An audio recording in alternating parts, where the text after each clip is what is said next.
बागेश्वर धाम के प्रसिद्ध संत आचार्य धीरेन्द्र कृष्ण शास्त्री 5 दिवसीय श्री राम कथा वाचक के लिए गुड़ियारी कोटा रायपुर आएंगे। बागेश्वर धाम के नाम से प्रसिद्ध धीरेन्द्र कृष्ण शास्त्री कथा का पाठन करेंगे। 23 जनवरी से 27 जनवरी तक कथा आयोजित किया जाएगा। इस दौरान बागेश्वर धाम के पीठाधीश्वर और कथावाचक पंडित धीरेन्द्र कृष्ण शास्त्री का दरबार भी लगेगा। इसमें बागेश्वर धाम सरकार श्रद्धालुओं की समस्याओं का समाधान करेंगे। इस कार्यक्रम में भाग लेने के लिए देश के विभिन्न स्थानों से श्रद्धालु पहुंचेंगे। वहीं आपको बता दें कि यह भव्य आयोजन एक्स आर्मी फाउंडेशन व पुरुषोत्तम अग्रवाल फाउंडेशन के द्वारा किया जा रहा है। वहीं 23 जनवरी से 27 जनवरी तक कथा सुनाएंगे। वहीं आपको बता दें कि हनुमंत कथा की भव्यता को देखते हुए हर प्रकार की व्यवस्था की जाएगी, साथ ही पार्किंग की व्यवस्था भी की जाएगी। आतंक के जिस ध्वजा को ले जाना चाहते हैं, हम भी उसी कार्य को करना चाहते हैं और पूरा विश्व उस कार्य को करना चाहता है और निश्चित रूप से भारत विश्व गुरु बनेगा। इसमें हमारे पूज्य धीरेन्द्र कृष्ण शास्त्री जी और भी जितने हमारे संत हैं उनका महत्वपूर्ण स्थान रहेगा। इस कार्यक्रम की दिशा और दशा तय करने वाले एक्स आर्मी के हमारे राष्ट्रीय अध्यक्ष दिनेश मिश्रा जी और पूरी टीम।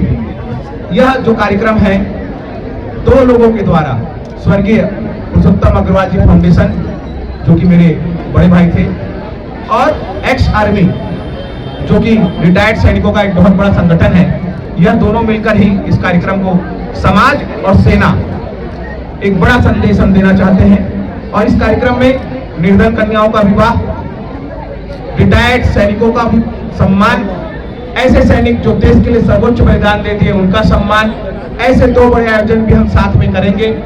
क्योंकि मुझे ऐसा लगता है लाखों लाख संख्या में इस कार्यक्रम में लोग आने वाले हैं। आप पिछले बार के प्रत्यक्ष आप दर्शी रहे हैं, तो ऐसे अद्भुत आयोजन के आप साक्षी बनेंगे। आप मित्रों के लिए अलग से व्यवस्था, पत्रकार बंधुओं के लिए अलग से व्यवस्था, जितनी हमसे कोशिश होगी हम करेंगे। और यह कार्यक्रम अभूतपूर्व बन सके, उसमें सबसे महत्वपूर्ण कोई किसी का स्थान है तो मीडिया का है। तो आप लोग क्या दिखाते हैं, क्या बताते हैं, वही जनता देखती है। तो आप ऐसे धर्म प्रेमियों का मैं स्वागत करता हूं, अभिनंदन करता हूं, वंदन करता हूं। आप के बीच 2 शब्द दिनेश मिश्रा जी बोलेंगे, उसके बाद आपको जो भी क्वेश्चन लेना हो आप क्वेश्चन लीजिए। सबसे पहले सभी मीडिया कर्मियों का बहुत बहुत धन्यवाद। आप लोग बहुत देर से यहाँ इंतजार कर रहे हैं का। जैसा कि आज आपको पता है कि यहाँ पर जो है बागेश्वर धाम की कथा का आयोजन की ये पहली मीटिंग है, बृहद मीटिंग है और 23 जनवरी से लेकर के 27 जनवरी तक इसका आयोजन होने जा रहा है। जैसा कि बसंत भाई ने आपको बताया, इस आयोजन के साथ साथ कथा के साथ दिव्य दरबार का भी आयोजन है। दिव्य दरबार के साथ हम लोगों ने एक निर्णय लिया है, मैं और बसंत भाई ने, कि हम गरीब कन्याओं का विवाह करने का रिश्ता माँ बाप तय करेंगे। शादी का पूरा खर्चा जो है हम अपनी संस्थाएं हम लोग उठाएंगे और जो कन्यादान का कार्यक्रम होगा वो महाराज जी के हाथों होगा।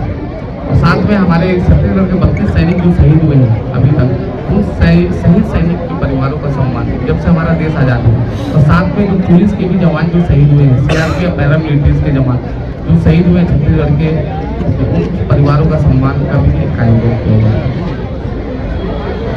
दिव्य दरबार भी लगेगा? हाँ लगेगा, दिव्य दरबार लगेगा। ये कितनी कन्याओं का विवाह होगा? 5 दिन का आयोजन है। 23 से लेकर 27 तारीख का आयोजन रहेगा, क्योंकि 22 तारीख को भव्य राम मंदिर का उद्घाटन होना है। तो 22 तारीख को भी हम आयोजन चालू करेंगे। तो आप 22 से 27 समझिए। ये प्रश्न था कि गुड़ियारी में जब कार्यक्रम होता है तो जगह बहुत छोटी हो जाती है और लोग बहुत ज्यादा आ जाते हैं जो बाहर सड़क में भी खड़े रहते हैं। तो कुछ ऐसा इस बार जो आयोजन है वो 40 एकड़ में हो रहा है। कहाँ पे? छोटा हनुमान मंदिर के सामने, विद्यापीठ के सामने। तो यहाँ से 3 गुना बड़ा वह स्थान है, वो भी हनुमान जी का ही स्थान है, वही कार्यक्रम। पिछले बार 2000 पुलिसकर्मी लगे थे, 1000 सीआरपीएफ के जवान लगे थे। मुझे लगता है इस बार उससे भी ज्यादा संख्या में यहाँ व्यवस्था में लगना पड़ेगा, क्योंकि संख्या पिछली बार से मुझे लगता है 5 गुना ज्यादा आएगी, क्योंकि व्यवस्थाएं, भोजन व्यवस्थाएं, सारी व्यवस्थाएं समिति इस बार प्रबंधन कुछ ज्यादा ही कर रही है। कितनी कन्याओं, उनके लिए खाने पीने की व्यवस्था। कितनी कन्याओं का विवाह होने की संभावना है? अब रजिस्ट्रेशन के ऊपर है, हम रजिस्ट्रेशन वहाँ ऑफिस से चालू कर देंगे। जितनी कन्या आएंगी उतने का हम विवाह करेंगे। जो बाहर से जो आ रहे हैं उनके रहने की कुछ व्यवस्था वगैरह? व्यवस्था हम यहाँ से 3 गुना कर रहे हैं जो पिछले बार के आयोजन से, और बहुत वृहद कर रहे हैं। बाहर से जो आ रहे हैं उनके लिए बाहर से आ रहे हैं उनके लिए भी रहने के लिए स्थान रहेगा। मैं इसमें जी से पूछना चाहूँगा, जैसे कि आपने बताया कि सपने में हनुमान जी का ऐसा कुछ आपको आया था, तो कैसे क्या हुआ, कितने सालों से आप जुड़े हैं उस संस्था से? देखिए मैं वैसे धार्मिक आयोजन लगातार 7 वर्षों से करवा रहा हूँ। ये 7वीं कथा है, 6 कथा करवा चुका हूँ और शायद वो राज में जब कथा होगी तब खोल दूंगा किसके कारण मैंने ये कथा का आयोजन करवाना चालू किया। इसी रायपुर की वो शख्सियत है, अभी मैं खोलना नहीं चाहता हूँ।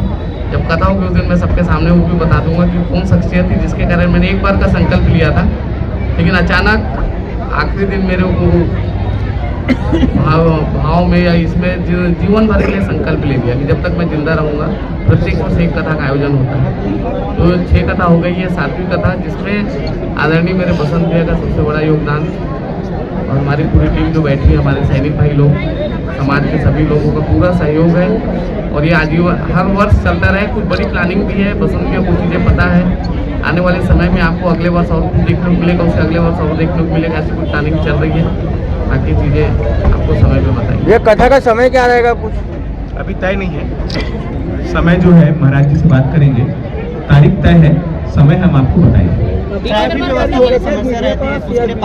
साइंस कॉलेज अपन ट्रैफिक के लिए सोचे हैं। हाँ, पास भी जारी हो गया, पिछले बार VIP पास या मीडिया पास जारी हुआ था, वैसे इस बार मीडिया के लिए निश्चित रूप से वो कार्ड दिखाएंगे तो उनको अंदर कर दिया जाएगा। पिछले बार लेकिन हुआ था। उसके लिए मेरा एक निवेदन है, क्योंकि पोर्टल्स भी आ जाते हैं मीडिया का पास लेके, बहुत सारे पोर्टल हो गए हैं, तो उसके चक्कर में ना बहुत सारी चीज़ें अव्यवस्थित हो जाती हैं। पार्किंग व्यवस्था क्या रहेगी? पार्किंग पर्याप्त व्यवस्था रहेगी, साइंस कॉलेज ग्राउंड पार्किंग व्यवस्था है और वो NIT ग्राउंड पार्किंग व्यवस्था है। हम चारों तरफ अपना आवेदन दे चुके हैं क्योंकि हमें बृहद रूप से पार्किंग की व्यवस्था लगेगी। दिव्य दरबार कितने दिन का है, थोड़ा सा दिव्य दरबार महाराज जी आएंगे तो बताएंगे कि कितने दिन का। पिछले बार कथा कम और बाकी सब चीजें ज्यादा वो हो गई थी, तो इस बार कैसे क्या व्यवस्था? इस बार भी निश्चित रूप से हमारा जो मूल विषय है धर्मांतरण, जो हमारे धर्मांतरित भाई हैं उनकी घर वापसी होगी, महाराज जी के मन से होगी, ये हमारा मूल है, इसको हम नहीं छोड़ेंगे। इसके पहले भी आप 2 बड़े आयोजन किए हैं, ये चैलेंज है कि आप आनंद ले रहे हैं? हाँ, चैलेंज है कि टीम बन गई है, आनंद ले रहे हैं, आनंद आता और जीवन भर आनंद है। भगवान की कथा में हमेशा आनंद था, है और रहेगा।